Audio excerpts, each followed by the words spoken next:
আর আজকের ডিবেটে যে বিষয় নিয়ে আমরা কথা বলবো তা হচ্ছে পার্থ চট্টোপাধ্যায় কি আরো বিপাকে পড়ছেন।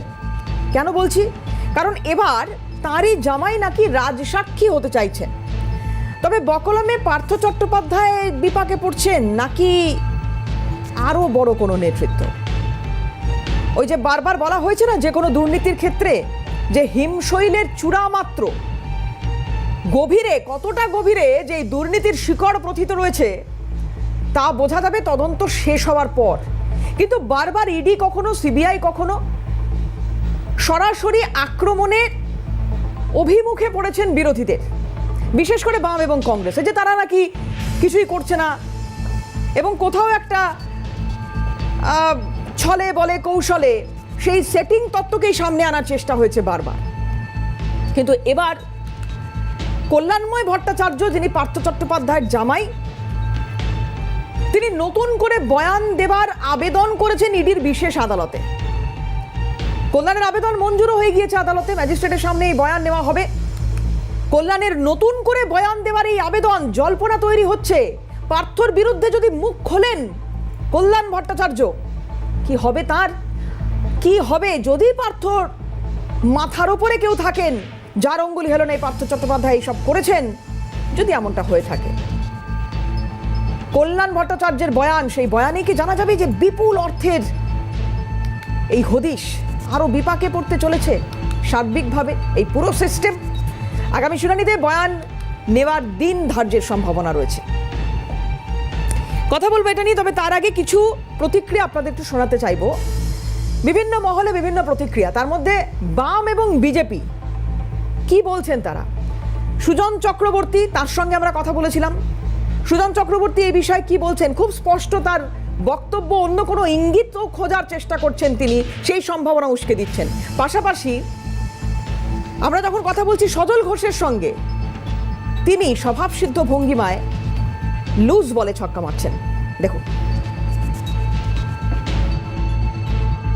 সম্পত্তি দেখেছেন বেআইনি, আপনি বোলপুরে গেলেও পাবেন, অন্যত্র গেলেও পাবেন, সুন্দরবনে সেখানেও পেল্লায় বড় হোটেল পার্থ চ্যাটার্জি।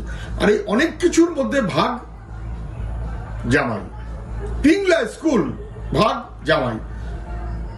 পার্থ চ্যাটার্জি তো ধরা পড়ে গেছেই, এখন জামাই রাজসাক্ষী হয়ে নিজেকে হয়তো বাঁচাবার চেষ্টা করবে, বিশেষ করে যখন বুঝতে পারছে যে ভাইপোর জন্য পিসির যত আগ্রহ, মুখ্যমন্ত্রীর মুশকিল আসান হওয়া সত্ত্বেও পার্থ চ্যাটার্জি সম্পর্কে হয়তো ততটা আগ্রহ নেই।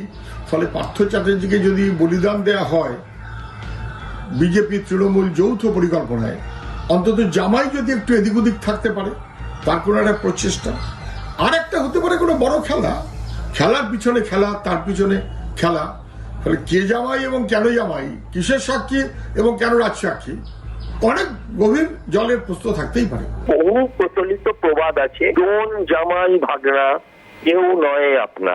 ভাগনাটা এখন ভাইপো, কিন্তু আর বাকিটা দেখে নিন যে জামাই সে আপনার নয়, হতেই পারে রাজসাক্ষী। এবং এটা তো ঘটনা যে যার একটা জলজ্যান্ত মেয়ে আছে, জামাই আছে, তারা কিন্তু কেউ একবারের জন্য বাপের পাশে এসে দাঁড়ায়নি। পাশে রাখার মতন, মানে বাপ বলে ডাকার মতনও হয়তো জায়গাটা রাখিনি। যে ধরনের ঘটনা, এইসব অর্পিতা টর্পিতা দেখে, খেলনা প্যালনা দেখে স্বাভাবিকভাবে হয়তো মেয়ে জামাই সবাই একটু লজ্জিত পরিচয় দিতে। এখন কে রাজসাক্ষী হবে কি হবে না সেটা আমি বলতে পারবো না, কিন্তু এই ঘটনা ঘটিয়ে অবাক হবার কিছু নেই। হঠাৎ করে কল্যাণ ভট্টাচার্যর এইরকম একটা পদক্ষেপ নিতে পারার কারণ কি? সম্ভবত তিনি এই রাজসাক্ষী হতে চাইছেন, বা আগামী দিনে হয়তো সেই শুনানির দিন ধার্য হয়ে যাবে, সময় ধার্য হয়ে যাবে। কিন্তু কেন? আজকে আমাদের সঙ্গে প্যানেলে যারা উপস্থিত থাকবেন তাদের কাছ থেকে অবশ্যই বোঝার বা জানার চেষ্টা করব পুরো সিচুয়েশন, সিনারিও কি হতে চলেছে আগামী সময়। রাজনৈতিক বিশ্লেষক ঝন্টু বড়াইক আমাদের সঙ্গে রয়েছেন এই মুহূর্তে। কথা বলবো ঝন্টুদার সঙ্গে, তার আগে ঝন্টুদাকে স্বাগত জানাবো আমার অনুষ্ঠানে।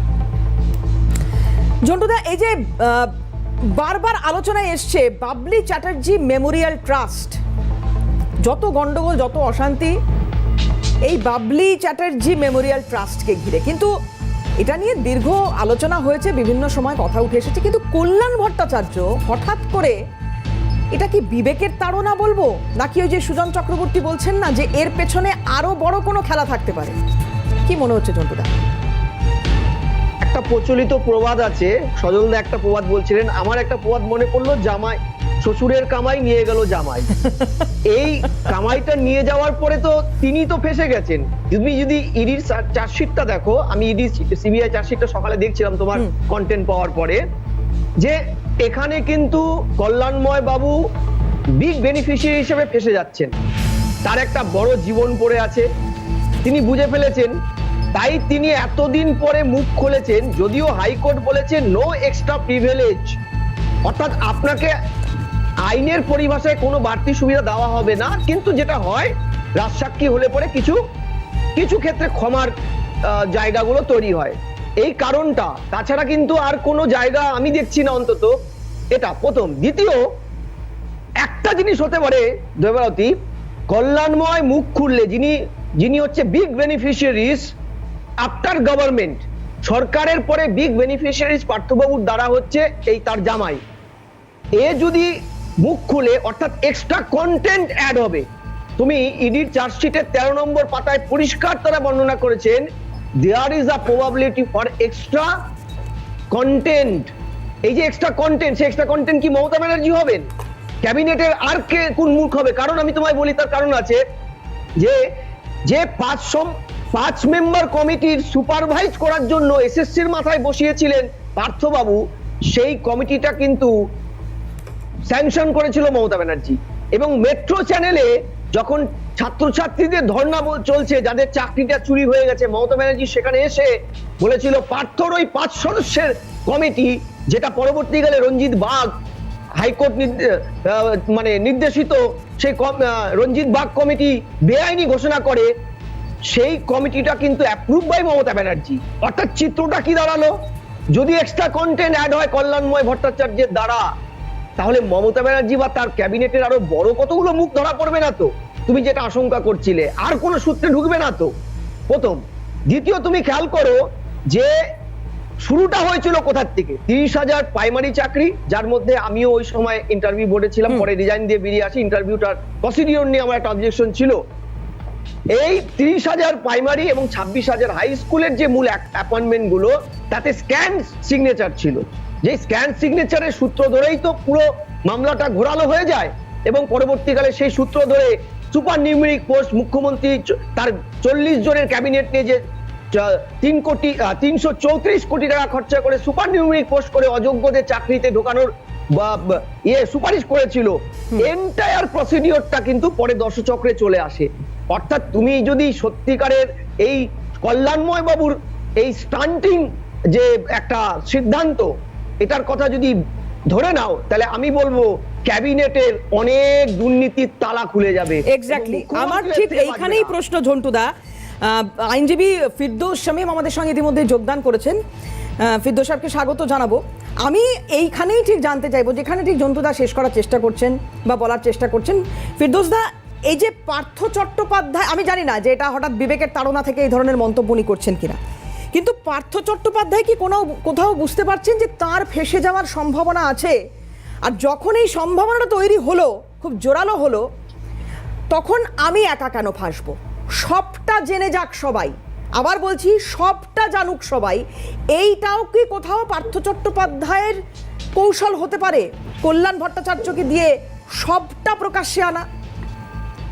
দেখুন, আমি ফেঁসে যাওয়া এই শব্দবন্ধের সঙ্গে একমত নয়। তার কারণ পার্থ চট্টোপাধ্যায় এই নিয়োগ দুর্নীতির একটি অত্যন্ত গুরুত্বপূর্ণ ক্যারেক্টার। তার কারণ নিয়োগ দুর্নীতি নিশ্চিতভাবে পার্থ চট্টোপাধ্যায়ের উপরেও মানুষজন রয়েছে, পার্থ চট্টোপাধ্যায়ের নিচেও মানুষজন রয়েছে, কিন্তু পার্থ চট্টোপাধ্যায় ফেঁসে গেছেন আমি এটা মনে করি না। পার্থ চট্টোপাধ্যায় যেভাবে দুর্নীতি করেছিলেন, ওনার ধরা পড়াটা সময়ের অপেক্ষা ছাড়া কিছুই ছিল না। আমি যখন প্রথম মামলা শুরু করি তখন জানতাম আজ না হয় কাল, কাল না হয় পরশু পার্থ চট্টোপাধ্যায়, মমতা বন্দ্যোপাধ্যায় এরা এই যে গণ্ডির মধ্যে, তদন্তকারী সংস্থার গণ্ডির মধ্যে আসবেনই। তার কারণ হচ্ছে, দেখুন আপনাদের মনে থাকবে সেই বিখ্যাত উক্তি মমতা বন্দ্যোপাধ্যায়ের, প্রেস ক্লাবের সামনে এই লোকসভা ভোট তার আগের লোকসভা ভোটের পূর্বে গিয়ে যে পার্থদাকে বলছি ছাত্রদের মধ্য থেকে কয়েকজনকে নিয়ে এবং কিছু আধিকারিককে নিয়ে কমিটি তৈরি করে দিবে। আদালত পরবর্তীতে সেই কমিটিকে বললো ইল্লিগাল কমিটি। এবং শুধু তাই না, যে 5 জনকে নিয়ে এই কমিটি তৈরি হয়েছিল ছাত্রছাত্রীদের মধ্যে, তাদের প্রত্যেকের বিরুদ্ধে অভিযোগ হচ্ছে তারা কেউ র্যাঙ্ক জাম্প করে চাকরি পেয়েছে, কেউ ধরুন নবম দশমে চাকরি করছে কিন্তু একাদশ দ্বাদশে গিয়ে চাকরি নিয়ে নিয়েছে। আর পার্থ চট্টোপাধ্যায় তখন দেখেছে এ তো ভালো পদ্ধতি, তখন বাজার থেকে টাকা তুলতে শুরু করেছে। আর এই 5 সদস্যের কমিটির মাথায় এসপি সিনহা ছিলেন। ওই এসপি সিনহা সহ যতজন 5 সদস্যের কমিটি আছে তারা প্রত্যেকেই সব জেলে গেছেন। এই এসএসসি চেয়ারম্যান জেলে গেছেন, পরবর্তীতে প্রাথমিকের ক্ষেত্রে মানিক ভট্টাচার্য জেলে গেছেন। ও ফলে এই যে দেখছেন এই যে বৃহৎ চক্র, দেখুন এখনো পর্যন্ত যেটুকু আনার্থ হয়েছে সেটুকু হিমশৈলের চূড়া মাত্র। এসএসসির ওএমআর শিট উদ্ধার হয়েছে, এখনো পর্যন্ত কিন্তু প্রাথমিকের ওএমআর শিট উদ্ধার হয়নি, মাথায় রাখবেন। কিন্তু প্রাথমিকের স্ক্যান কপি সেটা রাখা হয়নি, এডিটেবল ওএমআর শিট রাখা হয়েছে। অর্থাৎ যে যখন টাকা দিয়েছে সে তার নাম্বার তখন বাড়িয়ে দেওয়া হয়েছে। এই প্রাথমিকের যদি ওই স্ক্যান কপিটি উদ্ধার করা সম্ভব হয় তাহলে দেখবেন আরো অনেকে জেলে যাচ্ছে। এবং আমি মনে করি প্রাথমিকের নিয়োগ দুর্নীতিতে জড়িত থাকার সম্ভাবনা আরো অনেক বেশি মানুষজনের। দ্বিতীয় হচ্ছে প্রাথমিকের যদি পার্সেন্টেজ ওয়াইজ দেখেন এই দুর্নীতি অনেক হায়ার হবে বলে মনে করি। পার্থ চট্টোপাধ্যায় কোথাও একটা কম্পালশন কাজ করছে, ফিরদৌস দা, পার্থ চট্টোপাধ্যায় হয়তো কোথাও একটা কম্পালশন কাজ করছে, তিনি হয়তো সেই নামগুলো সামনে আনতে পারছেন না, যেটার ক্ষেত্রে একদম হতে পারে। দেখুন আপনি যে ভট্টাচার্যকে ব্যবহার করছেন, এটা হতে পারে কি? আপনি যে কথা বলছেন দেবাদিতি দেবী, সেই কথা যে ভিত্তিহীন আমি তা মনে করছি না। হতে পারে যে পার্থ চট্টোপাধ্যায় তার রাজনৈতিক কম্পালশন থেকে, হতে পারে পার্থ চট্টোপাধ্যায় তিনি হয়তো মানে অন্য কোনো আশঙ্কা করছেন, সেই আশঙ্কা থেকে তিনি হয়তো নিজে বলছেন না, হয়তো জামাইকে আগিয়ে দিতে পারেন। বা উল্টোটাও হতে পারে যে তার জামাই, কারণ হচ্ছে তিনি যখনই রাজসাক্ষী হবেন খুব স্বাভাবিকভাবেই তিনি ছাড় পাবেন, সেই ছাড় পাওয়ার উদ্দেশ্যে, পার্ডন হওয়ার উদ্দেশ্যেই কিন্তু তিনি সে তার এই রাজসাক্ষী হতে চাওয়াটা হতে পারে। তার কারণ তিনি কিন্তু অভিযুক্ত, মাথায় রাখতে হবে। কারণ রাজসাক্ষী সাধারণভাবে অ্যাপ্রুভার তাকেই করা হয় যে অত্যন্ত গুরুত্বপূর্ণ তথ্য সূত্র হিসেবে কাজ করবে। কিন্তু সুপ্রিম কোর্ট একটি কথা বলছে যে তথ্য সূত্র তথ্য দিল, এই একজন অভিযুক্ত তথ্য দিল, কিন্তু একজন অভিযুক্তের বয়ানের উপর কতটা নির্ভরশীল হওয়া যায়। এই প্রসিকিউশন কথা তদন্তকারী সংস্থাকে যে তথ্যগুলো এই ধরুন রাজসাক্ষী দেবে সেই তথ্যগুলোকে উপযুক্ত এভিডেন্টারি প্রুফ দিয়ে প্রুফ করতে হবে। সাধারণভাবে কোনগুলোর ক্ষেত্রে রাজসাক্ষী করা হয়, যেখানে ধরুন যে একটি বৃহৎ দুর্নীতি, এই ক্ষেত্রে যেমন একটি বৃহৎ প্রাতিষ্ঠানিক দুর্নীতি যেটা প্রতিটি লোককে আনাট করা বেশ কিছুটা কঠিন। তার কারণ হচ্ছে এই লেনদেনগুলো মূলত নগদে হয়, এবং নগদে হয়ে কোন জায়গায় কোন কোম্পানিতে ঢুকে বা কোন এই ট্রাস্ট বা ফাউন্ডেশনের মাধ্যম দিয়ে টাকাগুলো সাইফন্ড হয়েছে এটা বোঝার জন্য একজন অভিযুক্তকে তথ্য সূত্র হিসেবে পেলে খুব স্বাভাবিকভাবে তদন্তকারী সংস্থার সুবিধা হয়। ফলে তদন্তকারী সংস্থা সেই ক্ষেত্রে কিন্তু এই ট্রায়ালে তাদের অর্থাৎ প্রসিকিউশন কিন্তু এই ট্রায়ালে সেই সমস্ত সুবিধা পেয়ে থাকেন। কিন্তু একটা কথা মাথায় রাখতে হবে আমাদের, supreme court time and again বলছে যে শুধুমাত্র একজন অভিযুক্ত যিনি তথ্য সূত্র দিলেন রাজসাক্ষী হয়ে সেটুকুই যথেষ্ট না, আপনাকে সেই তথ্য সূত্রের উপর ভিত্তি করে সার্কামস্টেন্সিয়াল এভিডেন্স নিয়ে এসে সেই এভিডেন্টারি প্রুফ করতে হবে যে হ্যাঁ এই অপরাধটি সংগঠিত হয়েছে এবং এই দেখুন এই ফান্ডে এই টাকা গেছে, এই কোম্পানিতে টাকা গেছে, বা এই যে ধরুন বাবলি চ্যাটার্জি ফাউন্ডেশন বলছে এখানে টাকা এসছে যাদের কাছ থেকে তাদের টাকা দেওয়ার কোনো কারণ ছিল না। বা এই বাবলি চ্যাটার্জি মেমোরিয়াল ট্রাস্ট, আমি ঝন্টুদার কাছ থেকেও কিছুক্ষণ আগে এই প্রসঙ্গ উত্থাপন করেছিলাম, আমি আসবো সেটা নিয়েও ঝন্টুদার কাছে, কিন্তু আমি একটু খুব সংক্ষেপে ফিরদৌসদার কাছ থেকে এটা জানার চেষ্টা করি যে বাবলি চ্যাটার্জি মেমোরিয়াল ট্রাস্ট যেটা প্রাথমিকভাবে বলা হচ্ছিল বা যেটা প্রাথমিকভাবে আমরা সবাই জানতাম যে পাটুলির এটা একটা পশু চিকিৎসালয় তৈরির উদ্দেশ্যে এইটার অবতারণা, এই ট্রাস্টটা তৈরি করা হয়েছিল। তো সেইখান থেকে, যেটার অন্যতম ট্রাস্টি ছিলেন কল্যাণবাবু, কিন্তু সেখান থেকে এটা এত ফুলে ফেপে কিভাবে উঠলো? ডোনেশনের উল্লেখ করছেন কল্যাণ ভট্টাচার্য, সেই ডোনেশন কোথা থেকে আসতো, কিভাবে সেটা বাইরে যেত বা কার কার কাছে যেত, এই সমস্ত তথ্য কল্যাণ ভট্টাচার্য ইডির কাছে তুলে দেবেন বা দিতে পারেন, এই সম্ভাবনা কতটা জোরালো হচ্ছে? দেখুন আমি মনে করি ইডি এবং সিবিআই এর কাছে এই মুহূর্তে যে তথ্য এসছে তা যথেষ্ট পার্থ চট্টোপাধ্যায়কে এই সম্পূর্ণ ট্রায়ালটি সম্পূর্ণ করে দোষী হিসেবে সাব্যস্ত করার ক্ষেত্রে তার যথেষ্ট বলে মনে করি। দেখুন, আমি বর্তমানে যেখানে বসে ইন্টারভিউ দিচ্ছি সেটা কিন্তু এই পার্থ চট্টোপাধ্যায় যে বর্তমান নাকতলার বাড়ি, আমারও বাড়ি নাকতলা, একদম পাশে মানে গলিতেই আর কি। তো আপনি যদি পাড়ায় কান পাতেন না, যা যা পাবেন তা মানে সেটা খুব একটা কম নয় কিন্তু। হ্যাঁ, তো ফলে এই যে ধরুন এই ইডি শুধুমাত্র যে এই যে কল্যাণময় ভট্টাচার্যের উপরে নির্ভরশীল তা কিন্তু নয়। ইডি ইতিমধ্যেই বেশ কিছুটা প্রুভ করতে সম্ভব হয়েছে। ইডি যা অ্যাটাচড করেছে, এবং শুধু সেই অ্যাটাচমেন্ট শুধুমাত্র করেছেন এখানে শেষ হয়ে যায়নি। অ্যাডজুডিকেটিং অথরিটি আছে। আপনি যদি পিএমএলএ অ্যাক্টে দেখেন, পিএমএলএ অ্যাক্টে কিন্তু অ্যাডজুডিকেটিং অথরিটি আছে। অর্থাৎ একটি সম্পদ ধরুন অ্যাটাচ করলেন, অ্যাটাচ করার পর সেই সম্পদটি আদৌ মানি লন্ডারিং এর ফলে উদ্ভূত কিনা, এই সম্পদটি বেআইনি পথে উদ্ভূত কিনা, সেটা কিন্তু ইডিকে অ্যাডজুডিকেটিং অথরিটির সামনে প্রুভ করতে হয়। এই অ্যাডজুডিকেটিং অথরিটি কিন্তু একটা কোয়াসি জুডিশিয়াল বডি। সেখানে কিন্তু সেন্ট্রাল গভর্নমেন্ট এই মানে পিএমএল অ্যাক্টের মধ্যে এই কোয়াসি জুডিশিয়াল বডিটি স্থাপনাই করেন অ্যাডজুডিকেশনের জন্য, যে এটা প্রপারলি এই মানি লন্ডারিং এর ফলে উদ্ভূত কিনা। ইডি ইতিমধ্যেই এই দুর্নীতি মামলার ক্ষেত্রে অলরেডি অ্যাডজুডিকেটেড করে নিয়েছে অ্যাটাচ প্রপার্টি। ফলে এটা খুব পরিষ্কার যে এখানে মানি লন্ডারিং হয়েছে, এখানে আর্থিক লেনদেন হয়েছে, এবং এই আর্থিক লেনদেনের পিছনে যে আসলে বেআইনি পথ রয়েছে সেটা কিন্তু ইডি অলরেডি একটি কোয়াসি জুডিশিয়াল বডির সামনে প্রতিষ্ঠা করতে পেরেছে। ফলে আমি মনে করি যে এক্ষেত্রে ইডি কিন্তু তার কিন্তু খুব বেশি সমস্যা হবে না এর ট্রায়ালে একজন ব্যক্তিকে যাকে অভিযুক্ত না, কিন্তু আপনি এই কথা বলছেন ফিরদৌস দা, আপনি এই কথা বলছেন, কিন্তু এই যে সৌগত রায়ের মতো নেতারা তারা যখন এই কথা বলেন যে এতদিন এই রাজসাক্ষী যে কেউ হতে পারে, কিন্তু এতদিন এই বিষয়গুলো সামনে আসেনি ইডির ব্যর্থতার জন্য। সৌগত রায় বলছেন ইডির ব্যর্থতার জন্য। কি বলেছেন সৌগত রায়, আমি একটু শোনাই, তারপরে আসবো চন্টুদার কাছে। পারিবারিক ব্যাপারে আমরা কি হস্তক্ষেপ করব? ইডির মামলাটা আসলে আসুক, তখন এইসব নিয়ে ভাবা যাবে।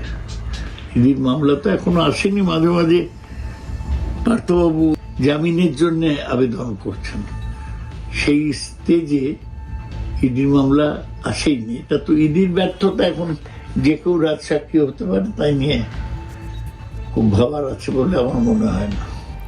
ইডি তাদের গায়ে লাগা দীর্ঘসূত্রিতার তকমা ঝেড়ে ফেলতে পারবে কিনা সেটা সময় বলবে। ঝন্টুদা কিভাবে দেখছেন এই বিষয়টিকে?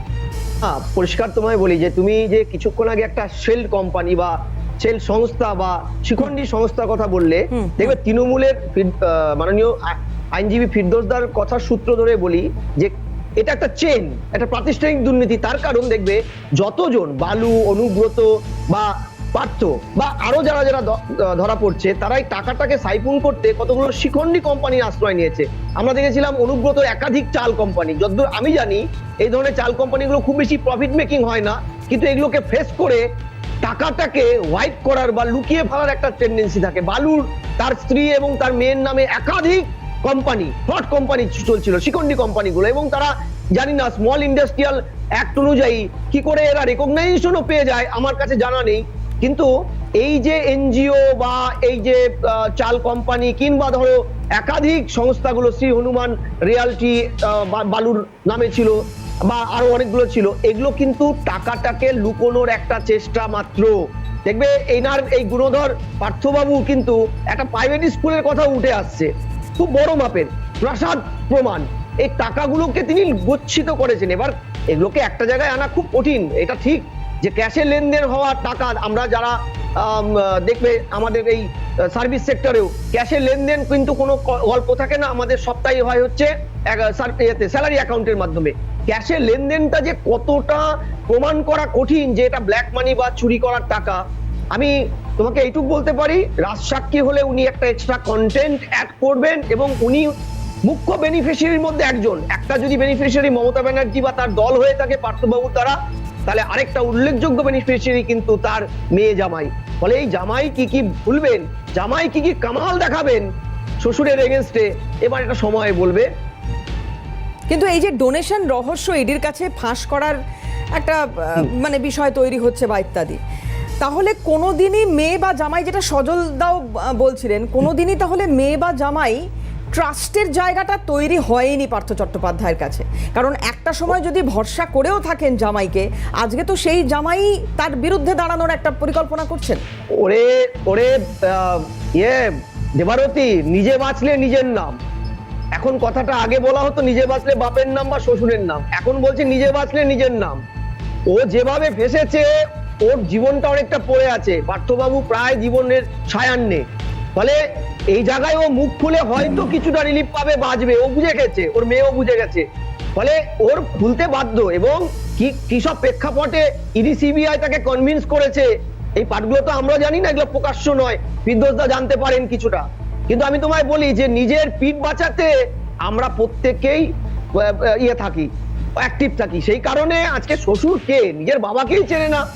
তাই আমার মনে হয় তিনি মুখ খুলবেন এবং কিছুটা প্রিভিলেজ পাবেন, যদিও কোর্ট বলেছে মানে যে মেয়ে জামাইয়ের থেকে অর্পিতা বেশি কাছের। তা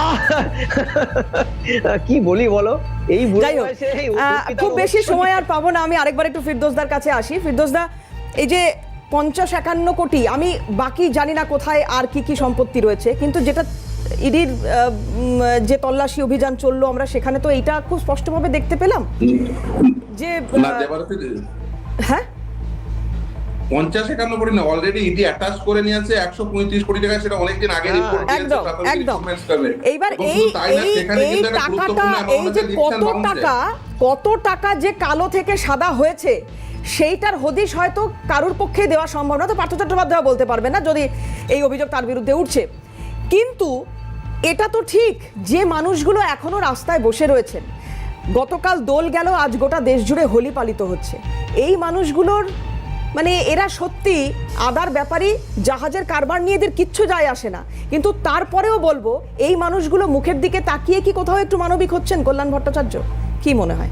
একদমই না। দেখুন, ইনি কিন্তু অ্যাকিউজড বেনিফিশিয়ারি, মাথায় রাখতে হবে। আসলে বাংলা একটা প্রবাদ আছে জানেন তো, চাচা আপন জান বাঁচা। এখন ব্যাপারটা হচ্ছে যে কল্যাণময় ভট্টাচার্য তিনি বুঝেছেন যে তিনি এই যে অলরেডি আমি যে কথা বলছিলাম, ইডি কিন্তু অলরেডি অ্যাটাচ করে নিয়েছে অ্যাডজুডিকেটিং অথরিটির সামনে, সেটা কিন্তু প্রুফ হয়ে গেছে এইটা মানি লন্ডারিং এর টাকা। ফলে এই যে প্রাইমারি রিক্রুটমেন্টের টাকা হিসেবে এটা প্রুফ করতে কিন্তু ইডির খুব বেশি মানে বিড়ম্বনায় পড়তে হবে না, ইডি বেশ সহজেই প্রুফ করতে পারবে বলে আমি মনে করি। প্রথম। দ্বিতীয় হচ্ছে কল্যাণময় ভট্টাচার্য বুঝেছেন যে তারও কিন্তু অ্যাকিউজ হিসেবে তারও কিন্তু দোষী সাব্যস্ত হওয়ার জায়গা তৈরি হয়েছে। হয়তোবা তিনি নিজের পিঠ বাঁচানোর জন্য তিনি এটা করতে পারেন, অথবা পার্থ চট্টোপাধ্যায় তাকে দিয়ে আসলে অনেক তথ্য আরো হিমশৈলের একেবারে তলাটায় পৌঁছাতে চাইছেন। একদমই। বেশ, আজকে